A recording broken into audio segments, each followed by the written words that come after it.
Okay second year, आज का जो हमारा टॉपिक है वो एक्सरसाइज 3.3 पे है। एक्सरसाइज 3.3 का क्वेश्चन नंबर 1 स्टार्ट करना है आज हमने। क्वेश्चन नंबर फर्स्ट की स्टेटमेंट है इवेल्युएट द फॉलोइंग इंटेग्रल्स। इसका सेकंड पार्ट करेंगे according to our smart syllabus, that is given as dx over x square plus 4x plus 13। ठीक है, अगर तो ये डिनोमिनेटर में ना होता, ऊपर होता न्यूमरेटर में, तो हम इसके इंटेग्रल सेपरेट करते और इसको सिंपली इंटीग्रेट कर लेते। लेकिन यहाँ पे ये डिनोमिनेटर में आ गया है। अब इसको सॉल्व करने के लिए अगर हम इसको, हमें मालूम है, हमने पढ़ा था 1/x हो तो उसकी इंटीग्रेशन होती है log x। log x तब होगी जब x का डेरिवेटिव 1 ऊपर मौजूद हो, लेकिन इसका डेरिवेटिव आता है 2x प्लस 4 जो कि साथ मौजूद नहीं है। ठीक, अब हम वेरिएबल्स को तो खुद से मल्टीप्लाई डिवाइड नहीं कर सकते, कांस्टेंट होता तो हम मल्टीप्लाई डिवाइड कर सकते थे। अब ऊपर डेरिवेटिव भी मौजूद नहीं है, हम इसकी इंटीग्रेशन ये भी नहीं लिख सकते। अब हमें कुछ यहाँ पे और ट्राई करना है। उसके लिए हम कोशिश करते हैं कि इसका स्क्वायर कंप्लीट हो जाए, ये स्क्वायर में बन जाए। अब यहाँ से स्क्वायर कंप्लीट करने के लिए हम क्या करेंगे, x square plus 4x plus 4 अगर लिखा जाए तो ये स्क्वायर बन जाता है एक्स स्क्वायर प्लस 2 का होल स्क्वायर। लेकिन यहाँ पे प्लस 4 है, यहाँ पे 13 है, प्लस 9 हम कर सकते हैं। ठीक है, 9 प्लस 4 13 बन जाता है। नेक्स्ट स्टेप में ये जो है सारा ये स्क्वायर बन जाएगा x प्लस 2 का होल स्क्वायर एन प्लस ये 9 जो है ये आ जाएगा 3 का स्क्वायर। अब ये फंक्शन कुछ इस तरह से बन गया है dx ओवर x प्लस 2 का स्क्वायर एंड 3 का स्क्वायर। अब हमें यहाँ पे ये भी मालूम है कि अगर फंक्शन हमें गिवन हो a square plus X square dx, तो ये जैसे हमने पढ़ा था 1/1 प्लस एक्स स्क्वायर, ये इंटेग्रल बनता है टेंजेंट इन्वर्स ऑफ x का। अगर यहाँ पे a हो 1/a स्क्वायर, 1 की जगह पे कोई कांस्टेंट और आ जाए, यानी कि a square plus X square हो, तो ये इंटीग्रेशन बनेगी tangent inverse of x over a। ठीक है, x ओवर a और साथ में 1/a। ये फार्मूला हमने यहाँ पे यूज़ करना है कि 1/a square plus X square हो, यहाँ पे इसको x कंसीडर करेंगे, this is a, so this is the integration. इसकी इंटीग्रेशन जो है वो आ जाएगी 1/a tangent inverse of x over a। सो इस केस में इसकी इंटीग्रेशन बनेगी 1/a। 1/a का मतलब है 1/3 and tangent inverse of x over a, x plus 2 है और a 3 है and plus constant of integration. Clear, इस तरह से ये पार्ट सॉल्व होगा। अब इसका सेकंड पार्ट, थर्ड पार्ट हम देखते हैं। थर्ड पार्ट में है x square over 4 plus X square dx। अब यहाँ पे अगर देखें तो ऊपर नीचे पावर सेम हो गई है। ठीक है, ऊपर भी पावर 2 है, नीचे भी पावर 2 है। इसको सॉल्व करने के लिए हम क्या करेंगे कि यहाँ पे ऊपर हम 4 ऐड भी कर लेते हैं ये वाला, और 4 सब्ट्रैक्ट भी कर लेते हैं। एक ये मेथड है हमारे पास। इस तरह के क्वेश्चंस में आप स्क्वायर कंप्लीट कर लेंगे। अगर इस तरह का हो, स्क्वायर हो प्लस 4 है, यानी कि ऊपर भी एक स्क्वायर है और नीचे भी एक स्क्वायर है, लेकिन यहाँ पे 4 है, यहाँ पे 4 नहीं है, हम 4 खुद से ऐड और सब्ट्रैक्ट करेंगे। करने के बाद 4 प्लस एक्स स्क्वायर के नीचे डिनोमिनेटर अलग से इसके नीचे, और -4 वाले के नीचे डिनोमिनेटर अलग से, क्योंकि जब दोबारा से एलसीएम लेंगे तो यही फॉर्म बन जाएगी। अब दोनों के इंटेग्रल आप सेपरेट कर लेंगे। इंटेग्रल जब सेपरेट किया 4 plus X square 4 plus X square dx और -4/4 प्लस एक्स स्क्वायर dx, ये कट जाएगा, यहाँ सिर्फ रह जाएगा 1 dx। यहाँ बच गया था 1 dx और -4 था, 4 को बाहर ले आए और 4 प्लस एक्स स्क्वायर dx ये यहाँ पे आ गया। अब 1 dx एज इट इज़ -4। अब इसको लिखा जा सकता है 2 का स्क्वायर एंड x का स्क्वायर dx। जब भी 1/1 प्लस एक्स स्क्वायर या 1/1 a square plus X square आ जाए, 1 का इंटीग्रेशन x, तो यहाँ पे आ जाएगा x -4, और ये इंटीग्रेशन बनती है tangent inverse of x over a और 1/a। 1/a यानी कि 1/2 and this is x over 2 and plus c, so this is equal to x minus, ये कैंसिल होके 2 रह गया, tangent inverse of x over 2 plus c। ये formula हम use कर रहे हैं।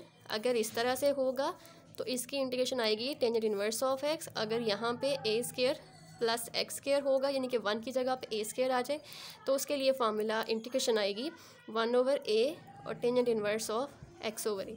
ये फार्मूलाज आपने जहन में रखने हैं। अगर 1 होगा तो सिंपल आएगा, अगर a होगा तो ये साथ में इस तरह से इसकी इंटीग्रेशन आ जाएगी। नेक्स्ट पार्ट नंबर 4 है हमारे पास। इसमें लिखा हुआ है 1/x log x dx। अब यहाँ पे क्या करेंगे, यहाँ पे आप 1/x को अलग कर लें एंड 1/log x को अलग कर लें। क्लियर। अब यहाँ पे एक और स्टेप हो सकता है कि आप 1/x को यहाँ पे लिख सकते हैं, log x को यहाँ पे लिख सकते हैं, क्योंकि x दोबारा से नीचे आके मल्टीप्लाई हो जाएगा। ठीक है। अब यहाँ पे हमने पढ़ा हुआ है कि अगर 1/x हो तो इसकी इंटीग्रेशन आती है log x, क्योंकि x का डेरिवेटिव ऊपर मौजूद है। अगर ऊपर नीचे कोई भी फंक्शन आ जाए, अगर नीचे फंक्शन आ रहा है 1/log x, तो इसका डेरिवेटिव आता है 1/x, वो ऊपर मौजूद है। ठीक है। तो इंटीग्रेशन क्या आएगी, इस पूरे फंक्शन का log ऑफ x, क्योंकि इस log x का डेरिवेटिव ऊपर मौजूद है। ठीक है। तो यहाँ भी log x का डेरिवेटिव, ये log x नीचे है, इसका डेरिवेटिव ऊपर मौजूद है, और सो हम इसको लिख सकते हैं log of the function, log of x plus c। Clear. तो इस तरह से ये इसका आंसर हो जाएगा। नेक्स्ट इसका पार्ट 5 देखते हैं। पार्ट 5 में है आ रहा है हमारे पास e/x plus e/x plus 3 and dx। ये पार्ट 5 है। इसको करने के लिए अगर आप देखें यहाँ पे e/x जो है उसको आप u पुट कर लें।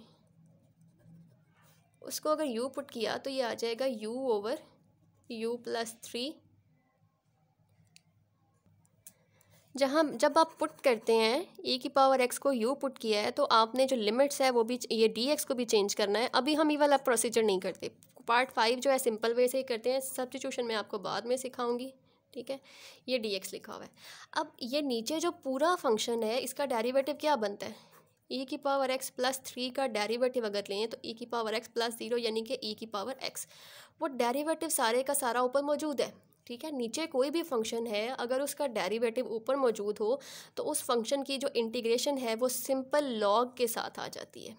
नीचे वाला फंक्शन एज इट इज़, उसका लॉग और प्लस c, ये तब होगा जब नीचे वाले फंक्शन का डेरिवेटिव ऊपर मौजूद होगा। और यहाँ पे e/x प्लस 3 का डेरिवेटिव e/x आता है जो कि ऊपर मौजूद है। सो इसका जो इंटीग्रेशन है वो डायरेक्टली आ जाएगा log of function and plus c। बहुत सिंपल पार्ट है ये वाला। ठीक है। सब्स्टिट्यूशन मैंने नहीं करवाई अभी, क्योंकि इसको नेक्स्ट एक्सरसाइज में हम यूज़ करेंगे डिटेल में। ठीक है। नेक्स्ट पार्ट नंबर 6 आ रहा है। इसकी स्टेटमेंट है x plus b x square 2bx plus c और इस सारे की पावर 1/2 dx। अब अगर यहाँ पे देखें, पावर में जब भी होगा नीचे हम उसको ऊपर ले जाएंगे, इसकी पावर आ गई -1/2। अब पावर रूल लगाने के लिए अगर तो सिंपल x होता, अगर यहाँ पे होता x² तो हम इस पे लिख लेते x3/3 प्लस c। ठीक है। सिंपल x था। अगर किसी फंक्शन जो है वो आपका कोई और आ जाए, x² प्लस 2 की पावर 2 आ जाए, तो इसकी पावर रूल लगाने के लिए, पावर तो है, आप इसको डायरेक्टली इस तरह से नहीं लिख सकते 2 + 1/2 + 1, क्योंकि अंदर जो फंक्शन है उसका डेरिवेटिव साथ मौजूद होना बहुत ज़रूरी है। इसका डेरिवेटिव आता है 2x, सो इसलिए डायरेक्टली हम इसको ये नहीं लिख सकते जब तक साथ में 2x ना हो। ठीक है। तो ये एक अलग प्रोसेस है। अब हम इस पर गौर करते हैं। इसका जो पावर है, इसकी पावर रूल लगाने के लिए इस सारे का डेरिवेटिव साथ मौजूद होना ज़रूरी है। अगर इसका डेरिवेटिव देखें तो ये आता है 2x प्लस 2b, ये आता है डेरिवेटिव इस फंक्शन का। ठीक है। अब यहाँ पे साथ जो मौजूद है वो x प्लस बी है, 2 नहीं है। तो 2 से मल्टीप्लाई एंड डिवाइड करेंगे। 2 से डिवाइड किया बाहर, अंदर आपने मल्टीप्लाई कर लिया और साथ में आपका फंक्शन। अब इस फंक्शन का विदाउट पावर यहाँ पे डेरिवेटिव पड़ा हुआ है, सो अब आप इस पर पावर रूल लगा सकते हैं। ये बाहर वाला 1/2 आंसर में आएगा, अंदर वाला ये फैक्टर आंसर में नहीं आएगा, क्योंकि ये कंडीशन थी इसकी इंटीग्रेट करने के लिए कि इसका डेरिवेटिव साथ मौजूद होना चाहिए। सो यहाँ पे इस फंक्शन पे अब लग जाएगा पावर रूल, यानी कि इसकी पावर में एक ऐड हो जाएगा और उसी से आप डिवाइड कर देंगे plus c। So this is 1/2 x² 2bx plus c की पावर 1/2 एंड 1/2 प्लस c। ये 2 से कैंसिल हो जाएगा और हमारे पास सिर्फ रह जाएगा 2bx प्लस c की पावर 1/2 प्लस c। ये आ गई इंटीग्रेशन हमारे गिवन फंक्शन के लिए। ठीक है। तो इस तरह से आज आपके 6 पार्ट हो चुके हैं। जो बाकी हैं हम वो कल स्टार्ट करेंगे नेक्स्ट लेक्चर में। तो कहीं प्रॉब्लम आती है तो आप पूछ सकते हैं और अपनी अटेंडेंस जो है वो ज़रूर मेंशन कर दें।